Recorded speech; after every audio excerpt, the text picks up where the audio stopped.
क्या है आध्यात्म? दर्शन, चिंतन धारा, विद्या या संस्कृति की परंपरागत विरासत। आध्यात्म दर्शन यानी जीवन का शाश्वत सत्य। मानव जीवन से जुड़े शाश्वत सत्यों को जानिए और समझिए उपासक डॉक्टर सोहन राज तातेड़ से हमारे खास कार्यक्रम आत्मविज्ञान में। आत्मविज्ञान यानी सही दृष्टि, सही सोच। भाई और बहनों, मातृशक्ति को नमन। स्टूडियो में आपका आत्मविज्ञान, साइंस ऑफ द सोल कार्यक्रम में हार्दिक स्वागत है, अभिनंदन है, सत्कार है।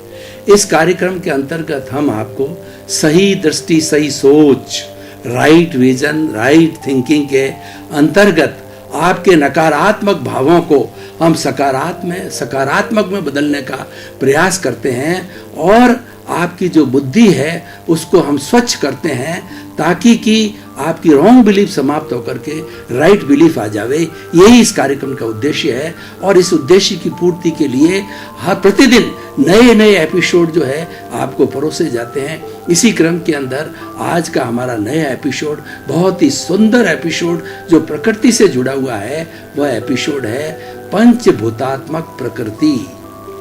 प्रकृति का अर्थ होता है पर्यावरण, नेचर, ब्रह्मांड, कॉस्मॉस, जिसके अंदर हम सभी रहते हैं। मानव मात्र नहीं, 84 लाख जीव योनि के प्राणी जहाँ निवास करते हैं, जहाँ जन्म लेते हैं, जहाँ भरण पोषण करते हैं और पूरे जीवन भर कार्यकलाप करते हैं, उसी का नाम सृष्टि है, उसी का नाम प्रकृति है। इस प्रकृति में पेड़ है, पौधे हैं, पशु है, पक्षी है, जानवर है, सभी तरह के लोग इसी प्रकृति में निवास करते हैं, एंजॉय करते हैं और अपने जीवन का प्रारंभ से अंत तक कार्यकलाप इसी में ही करते हैं। अब हमें जानना है कि ये प्रकृति कौन से तत्वों से बनी हुई है। सारे इस प्रकृति में फंडामेंटल 5 तत्व है, उसी से ही प्रकृति का निर्माण होता है, उसी से ही इन जीवों का, जो 84 लाख जीव योनि के प्राणी हैं, उनका निर्वाह होता है। वो 5 भूत है, पृथ्वी, जल, अग्नि, वायु और आकाश। पृथ्वी तत्व का मतलब होता है कि हमारी जमीन, इस पृथ्वी के गर्भ के अंदर बहुत सा जो है संपदा छिपी हुई है, बहुत से मिनरल्स हैं और बहुत से हमारा सोना है, टिन है। 108 तरह के जो सब्सटेंसेस आज विज्ञान ने बताए हैं, वो सभी पृथ्वी के भूगर्भ के अंदर छिपे हुए हैं। बहुत बड़ी संपदा है पृथ्वी के अंदर और ये सारा जितना भी कोयला है या हमारा पानी है या हमारा पेट्रोलियम प्रोडक्ट है, सब पृथ्वी के गर्भ से आता है। तो ये पृथ्वी जो है एक बड़ा सब्सटेंस हो गया।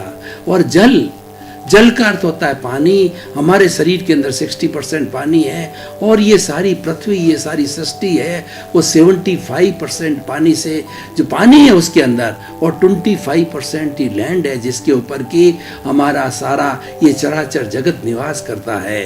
पृथ्वी, जल और तीसरा अग्नि। अग्नि जो है जैसे कि हमारी खुद की भी अग्नि होती है, जो जठरा अग्नि होती है, जो जलाई जाती है, जो कोयले से होती है, ईंधन से होती है, वो सारी अग्नि कहलाती है। इस अग्नि के द्वारा है हमारे सारे कार्यकलाप होते हैं। जितनी भी फैक्ट्रियां चलती, स्टील बनता है या कोई भी हमें तपाना होता है या किसी चीज़ का निर्माण करना होता है, उसमें अग्नि की बहुत बड़ी आवश्यकता होती है। हमारे शरीर को भी अग्नि की आवश्यकता होती है। जठराग्नि भी एक अग्नि है और सूर्य का जो ताप है वह भी अग्नि है।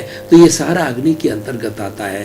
पृथ्वी, जल, अग्नि और वायु, ये जो सारा वायुमंडल है उसके अंदर मुख्य रूप से हमारी प्राण वायु है जो हमारे काम आने वाली है। उसके अलावा बहुत सी गैसें होती है, नाइट्रोजन होती है, कार्बन डाइऑक्साइड है, हीलियम है, वगैरह कई तरह की गैसें हैं। वो सारी प्रकृति के अंदर ही मिलती है, वो वायुमंडल के अंदर मिलती है। इसीलिए कहा जाता है कि वायुमंडल को स्वच्छ रखना चाहिए। वायुमंडल को स्वच्छ रखने का अर्थ है उसके अंदर प्राण वायु की मात्रा ज़्यादा होनी चाहिए, क्योंकि समस्त जीवित प्राणियों के लिए जो है वो प्राण वायु ऑक्सीजन की जरूरत होती है, और खास करके मनुष्य के लिए ऑक्सीजन सबसे ज़्यादा आवश्यकता होती है। पृथ्वी, जल, अग्नि, वायु और आकाश, ये जो हमारा आकाश जो है वो स्काई है, वो कॉस्मोस जो है अवगाहना देता है। उस कॉस्मोस के अंदर, उस आकाश के अंदर हम निवास करते हैं। अगर आकाश हमको अवगाहना न दे तो एक व्यक्ति दूसरे को पड़ेगा, दूसरा तीसरे पर पड़ेगा, और इस तरीके से आपाधापी मचेगी और किसी व्यक्ति को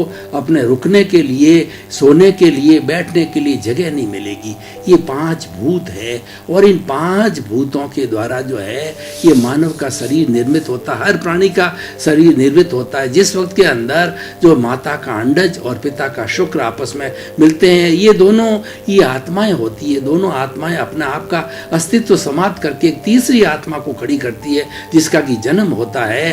तो ये सारे उस वक्त के अंदर ही, जब आत्मा अपने माँ के गर्भ में प्रवेश करती है, तो उस समय से ये 5 भूत उसको मिलने चालू हो जाते हैं। हमारे शरीर के अंदर 5 भूत निवास, हर जीवित प्राणी के अंदर ये 5 भूत होते हैं, और 5 भूतों की आवश्यकता होती है। उसी से ही हमारा भरण पोषण होता है, उसी से हमारा कार्यकलाप होता है, उसी से हमारी शक्ति मिलती है, उसी से हमें हमारी प्राण ऊर्जा मिलती है। हम आपको बताना चाहते हैं कि जिससे हम कार्य करते हैं उसका नाम प्राण ऊर्जा है, विटालिटी है। वो विटालिटी किन चीज़ों से बनती है? वो विटालिटी बनती है भोजन से, पानी से, और प्राण वायु ऑक्सीजन से, और अग्नि से। इन 4 चीज़ों को मिला करके हमारी विटालिटी होती है, और विटालिटी से मन का, वचन का और शरीर का सब कार्य होता है। अगर किसी में विटालिटी की कमी है, किसी में ऊर्जा की कमी है, किसी में शक्ति की कमी है, तो वह व्यक्ति निर्बल हो जाता है, काम नहीं कर पाता है और वो बीमार पड़ जाता है। अब प्रश्न ये है कि सारा भरण पोषण ये प्रकृति करती है, और प्रकृति ने इसकी व्यवस्था कर रखी है भरण पोषण की। प्रकृति माँ कहती है कि मैं उसी को ही जन्म देती हूँ जिसकी कि मैं भरण पोषण कर सकूँ, और भरण पोषण के बिना प्रकृति माँ ये जो है वो जन्म नहीं देती है। कहावत भी है कि जिसने चोंच दी है वो चुग्गा भी देगा, यानी जिसने जन्म दिया है वो हमारा पालन पोषण भी करेगा। हमारी माँ होती जो जन्म देती है, तो जन्म देते ही उसकी रिस्पॉन्सिबिलिटी हो जाती है, उसका स्नेह बढ़ता जाता है, उसका ममत्व तो बढ़ जाता है कि ये मेरा बच्चा है, इसका पालन पोषण करना है। उसको समय से खिलाती है, पिलाती है, उसके स्वास्थ्य का ध्यान रखती है, सर्दी से गर्मी से सब चीज़ों का वो ध्यान रख करके उस बच्चे को बड़ा करती है, और बच्चे को बड़ा करके पैरों पर खड़ा करती है। इसी तरीके से ये तो एक माँ का रूप हुआ। उसी तरह से हमारी ये प्रकृति है जो सबकी माँ है, समस्त प्राणियों की माँ है प्रकृति। इसलिए इस प्रकृति की पूजा की जानी चाहिए। हमारे पुराने समय के वेदों के अंदर मैं आपको ले जाऊं तो वेद है, उपनिषद है, आरण्यक है, स्मृतियाँ हैं और त्रिपिटक है और हमारे आगम है। उसमें प्रकृति की पूजा होती है। प्रकृति के जितने कॉन्स्टिट्यूएंट्स है, जैसे अग्नि देवता, वायु देवता, जल देवता, पृथ्वी देवता, हर एक के अलग अलग देवता होते हैं। उनकी पूजा की जाती है, उनको प्रसन्न रखा जाता है ताकि ये किसी का प्रसन्न रह करके और ये 5 भूत है उसमें संतुलन बिठाए रखे।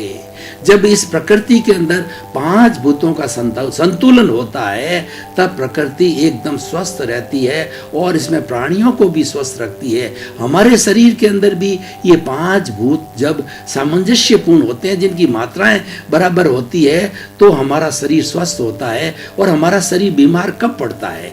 क्योंकि हमारे शरीर के अंदर 5 भूतों का जो सामंजस्य है उसकी कमी आ जाती है, उसके कारण बीमार पड़ता है। और 5 भूत अपनी अपनी मात्रा में बराबर रहे तो व्यक्ति 100 साल जीता है। और इस प्रकृति ने हमारे शरीर के अंदर इम्यून सिस्टम देकर के हमको भेजा है, प्रतिरोधात्मक शक्ति देकर के भेजा है। वो टी शेल्स होती है, बी शेल्स होती है और उससे हम 100 साल जीते हैं। लेकिन वो प्रकृति के नियमों का पालन करते हैं। प्रकृति के नियमों का पालन का अर्थ ये है कि हमारे 5 भूत है, हम प्रयास करके इन 5 भूतों का संतुलन हमें बिठाना चाहिए। डॉक्टर भी क्या करते हैं कि जब डायग्नोसिस करते हैं तो वो अलग से जो कैप्सूल्स देते हैं, विटामिन्स देते हैं, मिनरल्स देते हैं। ये क्या है? ये सप्लीमेंट सारे हैं, वो यही है कि हमारे 5 भूतों के अंदर उसका परसेंटेज का जो है उसका सामंजस्य बिगड़ गया है, इसीलिए उसकी पूर्ति जो है की जाती है। इसलिए भाई और बहनों, बहुत ही सुंदर विषय है कि जब प्रकृति हमारे लिए इतना करती है, और प्रकृति में देखिए कि प्रकृति का हर प्राणी जो है वो एक दूसरे के लिए उपयोगी है, इसीलिए प्रकृति जो है रिलेटिव है, ये सापेक्ष है। सापेक्ष का अर्थ यह है कि प्रकृति का एक भी प्राणी जो है अगर कार्य नहीं करे तो प्रकृति के अंदर कोई भी तरह का संतुलन नहीं हो सकता है। उदाहरण के तौर पर मैं आपको बताना चाहता हूँ कि हमारे जितने भी वाइल्ड एनिमल्स हैं और जितने भी हमारे चूहे वगैरह हैं, ये भी प्रकृति के हितैषी है। चूहा क्या करता है कि वह जमीन में जाकर के जमीन को पोला करता है, तो किसान उसके अंदर जब हल चलाता है तो जमीन पोली होती है, और पोली होने से उसकी ऊर्जा शक्ति बढ़ती है, और ऊर्जा शक्ति बढ़ने से फसल अच्छी होती है, और फसल अच्छी होने से हम सबको भोजन मिलता है। तो ये सारा प्रकृति की बात होगी। अब हमने बाह्य प्रकृति की तो बहुत की है, भीतर की प्रकृति की थोड़ी बात करते हैं।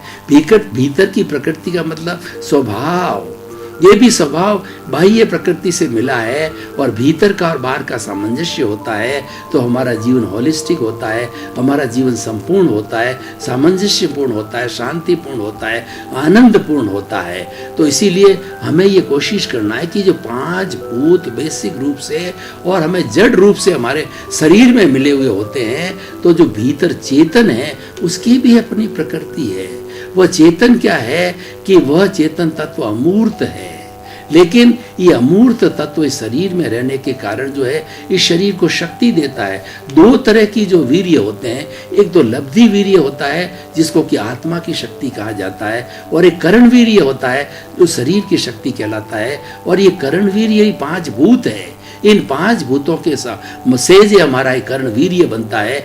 जैसे मनुष्य के शरीर में देखिए कि ये सप्त धातु बनते हैं। सबसे पहले जब भोजन करते हैं तो भोजन से हमारा खून बनता है, खून से जो है मांस बनता है, मांस से मेद बनती है, मेद से मज्जा बनता है, मेद से उसके बाद में वीर्य बनता है। ये सप्त धातु है, ये 5 भूतों से बनती है। तो ये सारा जो है वो जो हमारा जड़ रूप के अंदर होता है। अब हम चेतन रूप में बात करें तो चेतन की प्रकृति ये है कि इस जड़ को शक्ति देने वाला कौन है।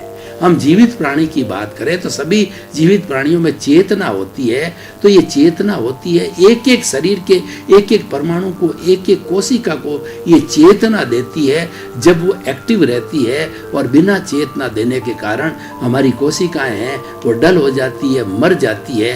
क्योंकि चेतना बिना व्यक्ति कैसे काम करेगा। चेतना बिना तो व्यक्ति मुर्दा हो जाता है। चेतना बिना जो हमारी कोशिका है मुर्दा हो जाती। कई बार क्या होता है, लकवा हो जाता है। लकवा होने का मतलब क्या है, उस स्थान के अंदर ब्लड सर्कुलेशन रुक गया। ब्लड सर्कुलेशन रुकने का मतलब ये है कि हमारी चेतना वहां तक नहीं पहुंच रही है, और ब्लड के माध्यम से ही चेतना पूरे शरीर के अंदर पहुंचती है। और चेतना नहीं पहुंचने से वो शरीर ब्लॉक हो जाता है। और जब वापस उसके अंदर प्रयास करके चेतना का प्रवाह किया जाता है, ब्लड सर्कुलेशन को बढ़ाया जाता है, तब फिर से जो है वो सक्रिय होता है।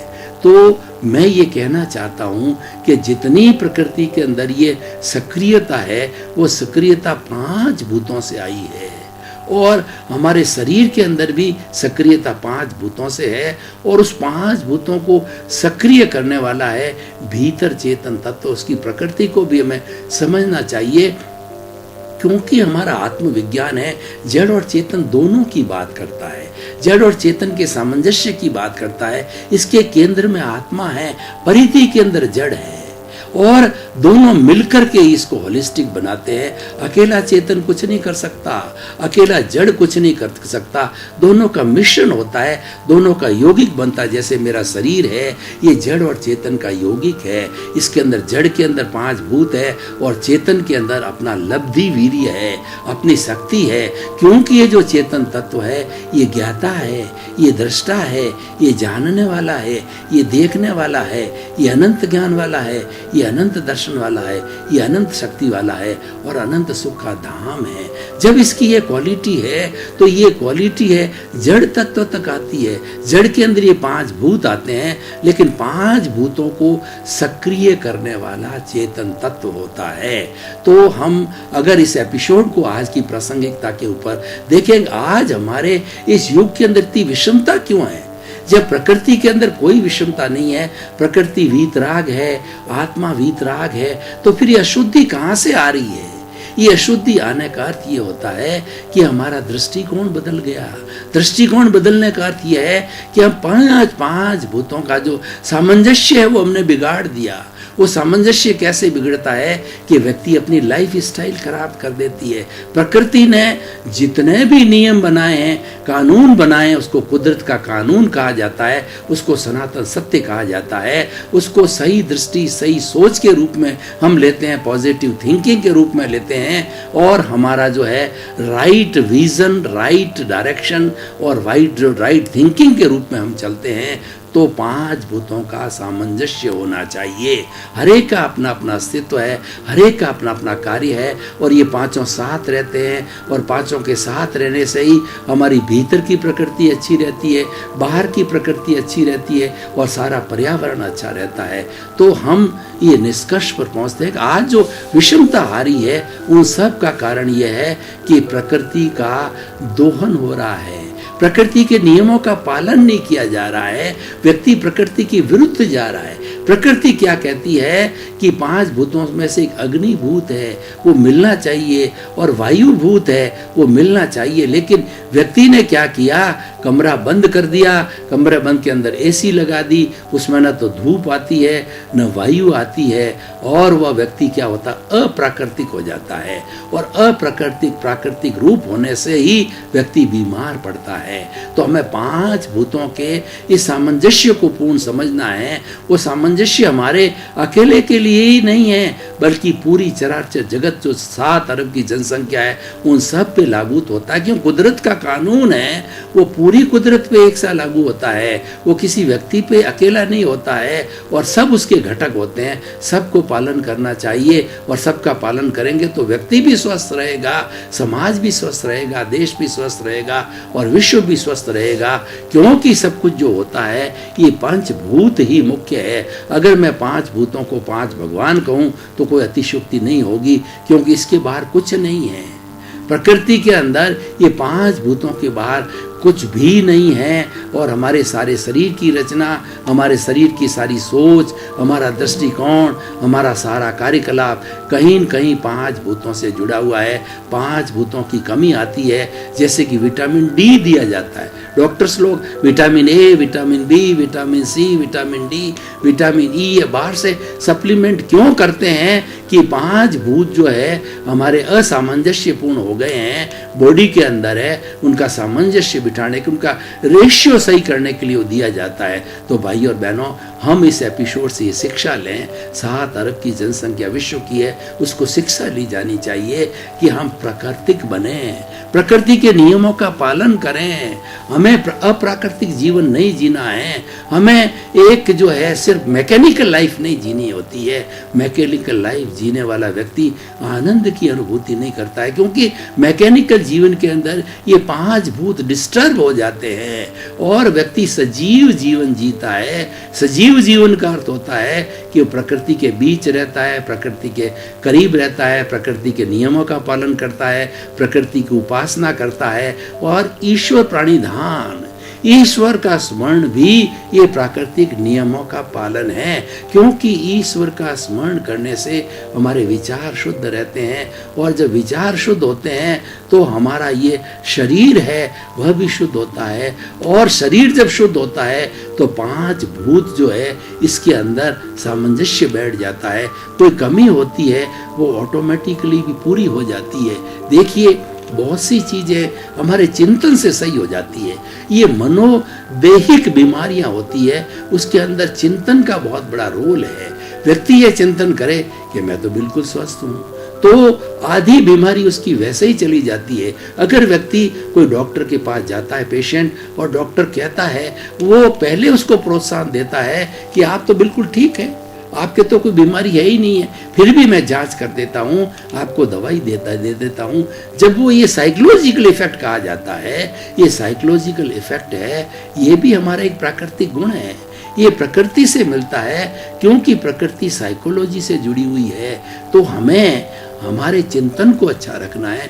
चिंतन को अच्छा रखने के लिए हमारे भीतर जो प्रभु विराजमान है उसकी हमें भक्ति करनी चाहिए। ऊपर वाला कोई नहीं है, 33 करोड़ देवी देवता हैं, वो अपनी तरह जीवन यापन कर रहे हैं। वो एक योनि है, जिस तरीके से मनुष्य की योनि है, नारकी की योनि है, और जो उसके बाद में तिर्यंच की योनि है, उसी तरह से 33 करोड़ देवी देवताओं की योनि है, और 26 देवलोक हैं। सभी अपने अपने योनि के अनुसार, अपने अपने कर्मों के अनुसार जीवन यापन करते हैं। लेकिन हर एक के अंदर कॉमन चीज क्या है?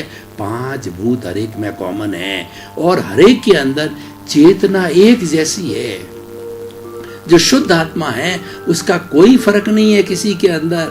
जो फर्क होता है कि व्यक्ति कैसे डीड्स करता है, कैसे कॉजेस डालता है, और किस तरीके से गतिविधियां करता है, उसके अनुरूप उसको शरीर मिलता है, उसके अनुरूप उसको सुख सुविधा पुण्य मिलता है या पाप मिलता है। As you sow will you reap, जैसा करोगे वैसा भरोगे, जैसी करनी वैसी भरनी। ये प्राकृतिक नियम है, ये कुदरत का कानून है, ये सनातन सत्य है, अल्टीमेट ट्रुथ है कि हम दुख देंगे तो हमको दुख की प्राप्ति होगी, हम सुख देंगे तो सुख की प्राप्ति होगी। ये सुख और दुख देना है, ये भी हमारी प्रकृति से जुड़ा है। प्रकृति माँ हमको ट्रेनिंग देती है कि तुम सब मेरी संतान हो। जब आपस में भाई बहन हो तो एक दूसरे को दुख क्यों देते हो, एक दूसरे का शोषण क्यों करते हो, एक दूसरे को क्यों कष्ट प्रदान करते हो? सभी एक जैसे हो, सभी का मैं भरण पोषण करने वाली हूँ, सभी की मैं माँ हूँ, और मेरा किसी से भी कोई राग द्वेष नहीं है। मैं तो सबको समभाव से देखती हूँ। तो तुम लोग भी समभाव से क्यों नहीं रहते हो? तुम भी समभाव से रहो। यही प्रकृति बताती है कि मेरे पास में 5 भूत हैं आपका पालन पोषण करने के लिए और आपको शिक्षा देने के लिए। मेरे पास में समभाव का फॉर्मूला है, मेरे पास संवर का फॉर्मूला है, और चेतन तत्व उसका पोषण करता है। तो भाई और बहनों, बहुत ही सुंदर विषय है। इससे हमको शिक्षा लेनी चाहिए कि हमें इस प्रकृति के अंदर अनुशासन से जीना चाहिए। जो व्यक्ति अनुशासनहीन होता है, उछंखल होता है, उसका जीवन खराब होता है। उछंखल व्यक्ति कैसे होता है? उसकी लाइफ स्टाइल सही नहीं होती है, उसका सोने का समय नहीं होता है, उठने का समय सही नहीं होता है, और खाने के लिए जंक फूड खाता है या उसकी जगह मांसाहार भोजन करता है। मनुष्य के लिए जो है शाकाहार भोजन की व्यवस्था, क्योंकि ये मांसाहार भोजन वाइल्ड एनिमल्स के लिए होता है, लेकिन व्यक्ति खुद जो है मांसाहारी बनकर के वाइल्ड हो रहा है। जब उसमें वाइल्ड होता है तो वाइल्ड नेचर आ जाती है, उसके अंदर क्रोध अहंकार माया लोभ जो है फुफकारने लगते हैं। जबकि हमारा आत्मविज्ञान जिसके केंद्र में आत्मा है, उसका लक्ष्य ये है कि आप अहंकार का विलय करो, आप अहंकार को हटा दीजिए। अहंकार एक बहुत बड़ा जहर है, इसको जो है यहाँ से हटा दीजिए। इसको हटाएंगे तो हमारा जीवन सफल होगा और हम सुखी जीवन जी सकते हैं, क्योंकि हर इंसान सुख चाहता है, हर प्राणी सुख चाहता है। कोई भी प्राणी दुख नहीं चाहता, कोई भी प्राणी मरना नहीं चाहता, सभी जीना चाहते हैं। जब सब जीना चाहते हैं तो किसी का जीवन हनन करने का हमको क्या अधिकार, और हम वो कर रहे हैं।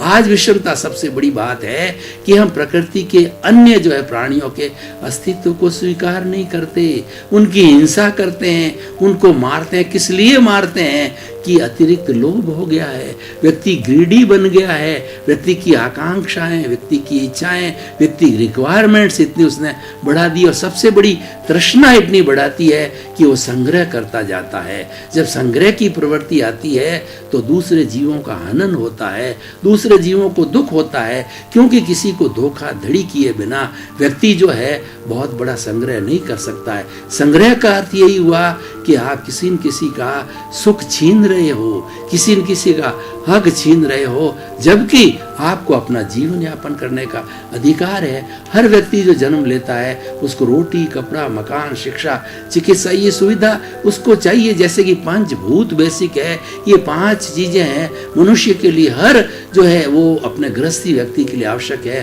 तो उसका वो तो आराम से व्यवस्था कर सकता है। उसकी व्यवस्था करने कोई मनाही नहीं है। उसकी व्यवस्था करने के लिए हमारी ये सारी व्यवस्थाएं, कृषि है वो 80-80 कृषि और हमारा व्यापार व्यवस्था और सारा सिस्टम कमाने के लिए बना है कि उस कमाई के तहत हम रोजगार करें, उस रोजगार के अंदर कुछ पैसा कमा करके और हम रोटी, कपड़ा, मकान, शिक्षा, चिकित्सा की हमारे परिवार के लिए व्यवस्था जुटा सके।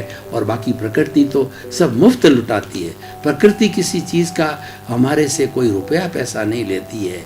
प्रकृति की एक ही शर्त है कि आप मेरी आज्ञा में रहो, आप मेरा दोहन मत करो, आप मेरा सत्कार करो और आप मेरे प्रति सम्मान की भावना रखो। सम्मान की भावना ये है कि आपके साथ में जो अन्य जो प्राणी हैं वही मेरी संतान है, वो आपके भाई बहन हैं, उनकी रक्षा करो, उनका हनन मत करो, उनकी हिंसा मत करो। इसीलिए हमारे जितने भी धार्मिक ग्रंथ बने हैं इस प्रकृति के नियमों के अनुरूप ही बने हैं कि किसी को दुख नहीं दिया जाना चाहिए, क्योंकि सबके भीतर एक सा आत्मा है और जो मुझे अच्छा नहीं लगता है, जिससे मुझे दुख की अनुभूति होती है, वो अनुभूति दूसरे को होती है, क्योंकि सब में समानता है। सबकी जो है वो एक जैसी, जो हमारी शुद्ध आत्मा है उसका नेचर एक जैसा है। ये जो नेचर जो है विभाव दिखाई दे रहा है, ये तो कर्मों के अंतर्गत है, बेसिक चीज है, सब बराबर होती है। तो भाई और बहनों, आज का ये एपिसोड बहुत सुंदर है। इस एपिसोड के माध्यम से हम पूरे जो है मानव समाज को ये एक राय देना चाहते हैं, एक शिक्षा देना चाहते हैं। आप प्राकृतिक जीवन जियो। Early to bed and early to rise is a sign of the good health. A sound mind exist in a sound body. अपने तन को, मन को स्वस्थ रखिए, अपनी आत्मा को स्वस्थ रखिए।